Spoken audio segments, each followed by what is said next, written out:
안녕하십니까, 린치입니다. 오늘 파월 연준 의장의 발언이 있었습니다. 그 이후에 주식시장이 정말 대폭등을 했고, 오늘은 이 내용에 대해서 이야기를 좀 해보도록 하겠습니다. 그리고 엄청나게 많은 뉴스들이 있습니다. 달려보겠습니다. 자, 오늘 연준 의장 파월의 발언 이후에 다우존스, 나스닥, S&P 500 모두 급등하는 모습을 보여줬습니다. 그러면서 Fear and Greed 인덱스는 70까지 올라갔고요. 지금 주식시장 맵을 보시면 전부 다 초록초록한 모습을 볼 수 있습니다. 하지만 에너지 섹터와 필수 소비재 섹터가 그렇게 힘을 쓰지는 못하는 모습을 보이고 있습니다. 자, 오늘 말씀드릴 내용이고요. 차근차근 달려보도록 하겠습니다. 자, 첫 번째로 고용지표입니다. 일자리 제공수는 감소하는 모습을 보여줬고요. 고용 변화도 이렇게 나왔습니다. 이 부분은 뒤에 따로 더 설명을 드리도록 하겠습니다. 파월 연준 의장의 발언과 엮어서 같이 설명을 좀 드릴게요. 자, 유로존의 인플레이션이 감소하는 모습을 보이고 있습니다. 전월 대비 마이너스로 돌아섰고요. 지금 보시면 전체적으로 고점을 확인하고 하락하는 모습을 보이고 있습니다. 중국 PMI고요. 중국 지금 비제조업 PMI 그리고 제조업 PMI 둘 다 50 밑에 있어서 경기 둔화, 축소 상황으로 가고 있고요. 제조업 PMI 같은 경우는 약간 다시 상승하는 모습을 보여주고 있습니다.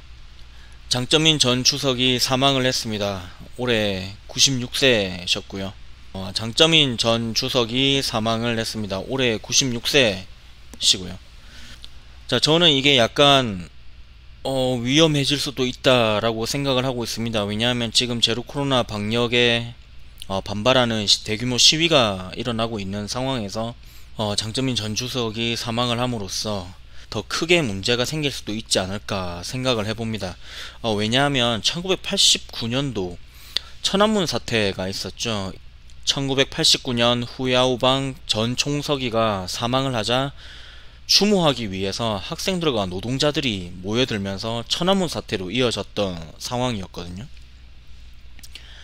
특히나 장점인 주석 같은 경우는 중국의 급격한 경제 성장을 만들어냈던 인물이었죠.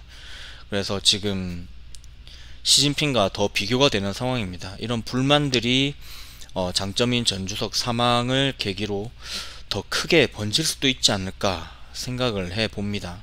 자, 그리고 크레딧 스위스 CDS 신용부도 프리미엄이라고 하죠.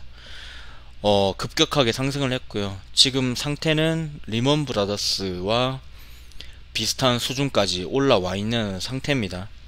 주의 깊게 좀 보셔야 될 것 같고요. 일각에서는 사우디아라비아에서 지원을 해주고 있다 라는 얘기도 있고, 그리고 자산 매각을 해가고 있기 때문에 괜찮아질 것이다 라고 이야기는 하고 있지만 주가는 그렇지 않습니다. 주가는 계속해서 최저가를 갱신해서 내려가고 있는 상황이고요. 좀 주의 깊게 봐야 되지 않을까 생각을 하고 있습니다. 자, 그리고 제가 계속 말씀드렸었던 미국 회사채 유동성이 고갈되고 있다 라고 계속 말씀을 드리고 있었죠. 이렇게 보시면 좀 더 심각하게 보이실 겁니다. 역대 최저까지 내려와 있는 상태고요. 정말 심각하게 기업의 이런 회사채 유동성이 공급이 되지 않고 있다 라는 뉴스가 떴습니다. 좀 주의 깊게 보셔야 될 것 같고요. 이렇게 되면 유동성이 공급이 되지 않으니까 기업의 운영이 더 어려워질 수 있겠죠. 자, 그리고 다시 영국입니다. 이 두 분이 다 말아드셨죠. 영국 국채 시장에 지금 외국인 자본 이탈이 2달 만에 350억 달러가 유출이 됐다라고 합니다. 심각한 상황이죠. 버틸 수 있을지 아니면 잘 넘길 수 있을지 어떻게 될지 좀 유의깊게 지켜봐야 될 것 같습니다. 자, 그리고 오늘은 베이지북이 발표가 됐습니다. 이렇게 각 지역의 연준에서 발표하는 내용을 한데 모아서 단기 금리를 결정하는데 중요한 역할을 하는 베이지북입니다. 그래서 주의 깊게 보셔야 되고요. 주요 내용을 요약해 보겠습니다. 경제활동의 완만한 평균 성장, 그리고 속도는 이전보다 좀 감소하고 있다. 노동시장은 여전히 타이트하다. 소비자 물가는 강하게 상승한다. 하지만 상승률은 감소하고 있다. 식품 가격은 꾸준히 상승하고 있다 하고요. 주택 임대료도 둔화되는 모습을 보이고 있다 라고 합니다. 하지만 불확실성과 비관론이 증가하고 있다, 이렇게 이야기가 나왔고요. 한마디로 인플레이션은 잡혀가지만 고용시장은 여전히 타이트하고 경기가 둔화되고 있다, 이게 결론이 되겠죠. 오늘 파월이 연설을 했습니다. 그 내용에 대해서 한번 제대로 파고들어 보겠습니다. 여러가지 지표들을 가지고 나왔는데요. 첫 번째로 PC와 코어 PC가 낮아지고 있다, 그런 이야기를 했고요. 자, 그러면서 PC 세부 항목을 들이대면서 이야기를 했습니다. 지금 빨간색으로 보이는 코어 PC에 포함되어 있는 상품의 가격은 하락을 하고 있다 라고 얘기를 했고요. 하지만 주택 서비스의 비용은 급격하게 상승을 하고 있는 상황입니다. 그래서 이것에 대해서 이야기하기 위해 차트를 가지고 왔습니다. 연준이 요거에 대해서 이야기를 했고요. 지금 보시면은 주택 서비스 비용은 상승을 하고 있지만 그에 비해서 다른 요런 진로우나 다른 부동산 기업들이죠, 거기서 내놓는 지표들이 있습니다. 이것들이 하락하는 모습을 보이고 있다 라고 얘기를 했고요. 이것들이 선행 지표이기 때문에 내년에 렌트비도 고점이 나오지 않을까, 이렇게 이야기를 했습니다. 자, 그리고 고용지표에 대해서도 이야기를 했습니다. 자, 고용지표, 지금 이것이 CBO 국가예산국에서 내놓은 필요한 노동자의 인구수입니다. 근데 지금 현재 실제 노동자의 수는 여기 있죠. 그래서 요만큼의 갭이 존재한다 라고 얘기를 했고요. 그 부족한 노동인구가 350만 명 정도라고 이야기를 했습니다. 그리고 여기에 대해서 이야기한 게 350만 명 정도 중에서 200만 명 정도는 은퇴자나 그리고 노동자들의 고령화로 인해서 영향을 받고 있다 라고 얘기를 했고요. 그리고 이민 정책에 대해서도 언급을 했습니다. 제가 저번에도 말씀을 드렸었죠. 이민 정책이 개선이 돼서 새로운 노동자들이 공급이 되지 않으면 이 갭을 채우기가 힘들다 라고 말씀을 드렸었죠. 아마 정부에 대한 압박이 아니었을까 생각을 해봅니다. 자, 그래서 제가 아까 앞에서 말씀드렸다시피 일자리 수는 높은 상태입니다. 그런데 실제 노동인구수의 차이가 난다라고 말씀을 드렸죠. 자, 이렇게 갭이 존재하게 되면 고용시장이 타이트하다 라고 얘기를 하는 거죠. 파월이 임금 상승률에도 이야기를 했습니다. 계속 임금 상승 인플레이션이 발생하지 않고 있다라고 얘기를 했었죠. 그 이유가 실질 임금 상승률을 이야기를 했습니다. 오늘 한마디로 인플레이션 때문에 임금 상승률이 의미가 없다 라고 얘기를 한 거고요. 자, 파월이 이야기를 한 부분을 결론을 좀 내보겠습니다. 한마디로 인플레이션이 잡히는 모습이 상당히 고무적이다. 인플레이션을 낮추는데 충분한 금리 수준이라 생각을 한다. 그래서 금리 인상 속도를 완화하는 것이 타당하다. 한마디로 속도 조절론을 다시 한번 확인시켜줬죠. 그래서 12월 FOMC에서 빠르면 속도를 조절할 수 있다 라고 얘기를 했고요. 오늘 이 부분들 때문에 주식시장이 급격하게 상승했다라고 생각을 합니다. 연착륙의 가능성은 낮아지지만 영착륙을 할 수도 있다, 목표다 라고 얘기를 했고요. 자, 이렇게까지만 얘기하면 너무 비둘기적인 발언을 하는 것 같아서 파월 연준 의장이 다음 두 가지 내용도 언급을 합니다. 고용시장은 개선이 되고 있지만 여전히 타이트하다, 나아지고 있지만 성급한 금리 인하는 위험하다, 이렇게 얘기를 하면서 마무리가 되었습니다. 하지만 시장에서는 이 부분을 굉장히 비둘기적으로 해석을 해서 오늘 주가가 급격하게 상승을 했습니다. 자, 파월 연준 의장이 이렇게 발언을 하고 나자마자 기준금리 인상 예측치가 바로 조정이 됐습니다. 지금 오른쪽 아래에 있는 부분이 그 부분이고요. 5에서 5.25% 금리 인상이 가능하다라고 예측했던 부분이 아예 사라졌습니다. 4.75에서 5%까지만 금리를 인상을 하고 그 이후에 금리를 인하한다 라는 뷰로 바뀌게 되었습니다. 자, 그 발언이 있은 후에 원자재 시장에서 다시 상승하는 모습을 보이고 있습니다. 특히나 에탄올 같은 경우가 급격하게 상승했고요. 달러화 약세가 예상이 되기 때문에 골드와 실버 가격이 급격하게 상승하고요. 다른 기타 원자재나 식품 같은 부분들도 상승하는 모습을 보여주고 있습니다. 저희는 파월이 굉장히 매파적으로 나올 것이다 라고 생각을 했었는데 오늘 약간은 비둘기적인 발언을 했습니다. 이게 왜 이렇게 됐을까 조금 생각을 해봐야 될 것 같습니다. 두 가지로 생각을 해볼 수 있을 것 같은데요. 경기 침체 신호가 보여서 쫄았다. 한마디로 경기 침체 신호가 보이니까 비둘기적 발언을 통해서 자산시장의 긴장을 좀 풀어줘 가지고 유동성이 공급이 될 수 있게 기업들의 숨통을 좀 터줬다, 이렇게 생각을 해볼 수 있을 것 같고요. 두 번째는 대통령의 재선을 위해서 2023년부터는 경기를 부양해야 하기 때문에 이렇게 비둘기적으로 발언을 했다라고 생각을 해볼 수도 있을 것 같습니다. 왜냐하면 파월은 공화당 출신이죠. 근데 민주당에 붙었다가 다시 공화당이 집권하게 되면 본인의 지위가 위태로워질 수 있겠죠. 그래서 또 본인의 지위를 위해서 미국 경제를 위험하게 만들려는 것이 아닌가 라고 생각을 해볼 수 있을 것 같습니다. 이거는 전부 제 뇌피셜이죠.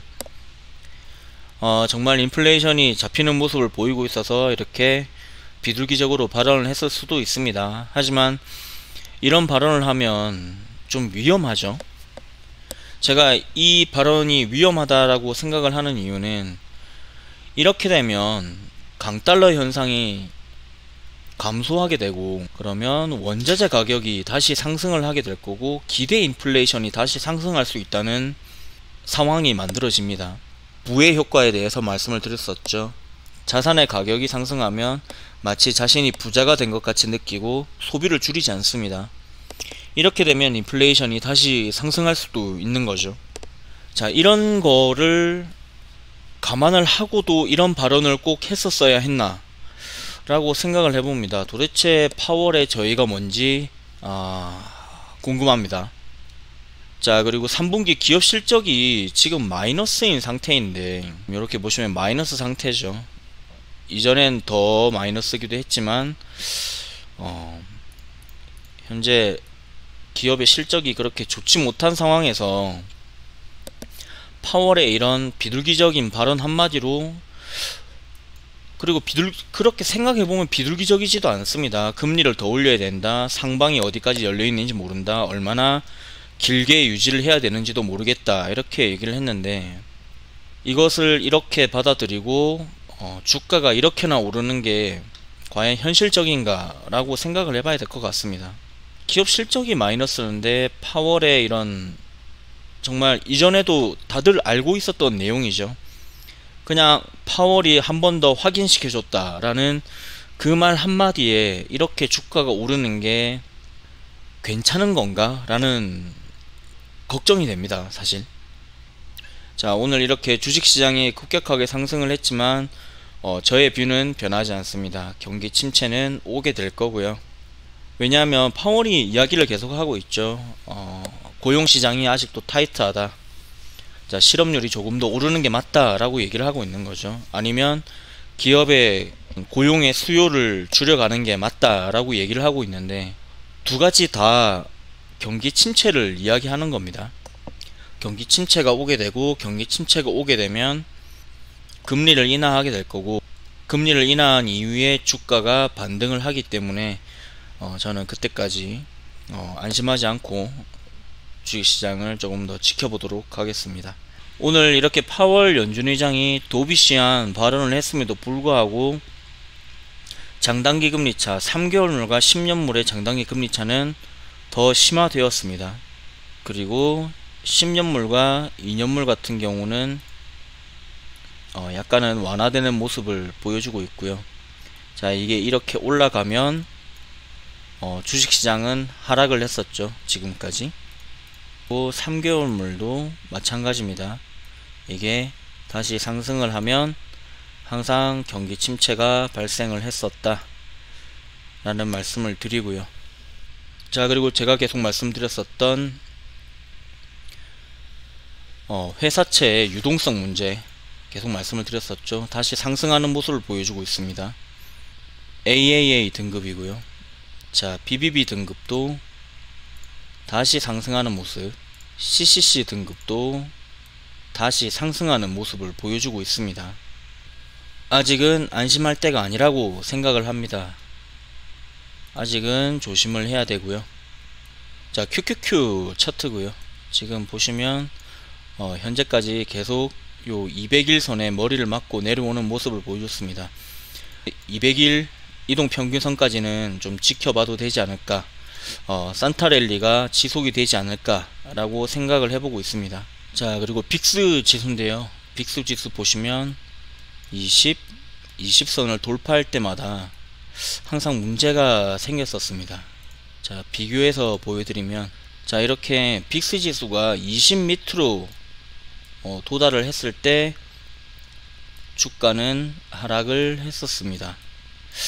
자, 이번에도 20에 곧 닿게 될 것 같은데, 이때도 밑으로 가는지 무시하고 올라가는지 한번 지켜봐야 될 것 같습니다.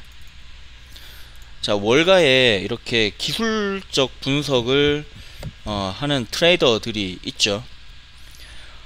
이런 차트 분석을 하는 트레이더들은 거의 다 뷰가 비슷합니다. 그래서 그들이 설정해 놓은 값이 있을 거고요. 만약에 몇 곳의 트레이더들이 매도를 시작을 하게 되면 곧바로 다른 트레이더들도 이렇게 손절 라인을 만들어 놨을 거기 때문에 다시 한번 강한 하락이 나올 수 있을 거라고 예상을 하고요. 빅스 지수가 20에 닿는 순간에 어떻게 되는지 계속 모니터링을 해야 될 것 같습니다. 자, 이렇게 오늘 말씀드릴 내용은 여기까지고요. 앞으로도 더 좋은 영상으로 또 찾아뵙도록 하겠습니다. 감사합니다.